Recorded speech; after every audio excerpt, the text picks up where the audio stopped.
Теперь плавники добавь, Лёва. Бакчага йөрүче 14 бала тырышып рәсем ясый. Һәр штрих төшергән сайын остазларына күрсәтәләр.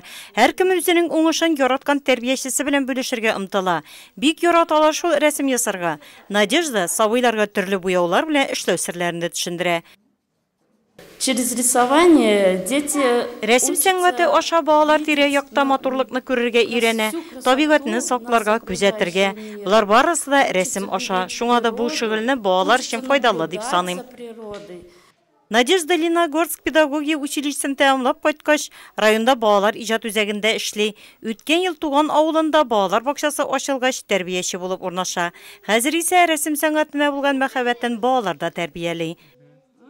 Безгә Надежда Ильинична өйрәтә балыклар ясарга. Надежда Ильинична, наверное, очень такой разносторонний. Надежда Ильинична киң кырлы шәхес, балалар белән уртак тел таба белә.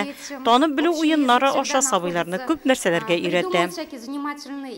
Кофедан уенчыклар ясап буламы? Ничек кенә икән әле? Надежданың анысына да кулы ятып тора. Чыннан да бу уенчыкларда әле дә кофе исе килеп тора. 4 яшьлек улы әнисе ясаган табигый уенчыклар белән уйнарга ярата икән. Почему их назвали кофейни? Аларны ни өчен кофелы дип атыйлармы? Чөнки уенчыклар кофе белән каплана, ә кипкеч өстенә уенчык рәсемнәре төшерелә. Алар шуңа бик хуш исле. Әнисенең рәсем ясау осталыгы үз кызына да күчкән. Ул да район күләмендә үткәрелгән бәйгеләрдә катнашып призлы урыннар яулый. Мондый остаз булганда Илюткино авылыннан яшь рәссамнар үсеп чыгар дигән ышаныч бар.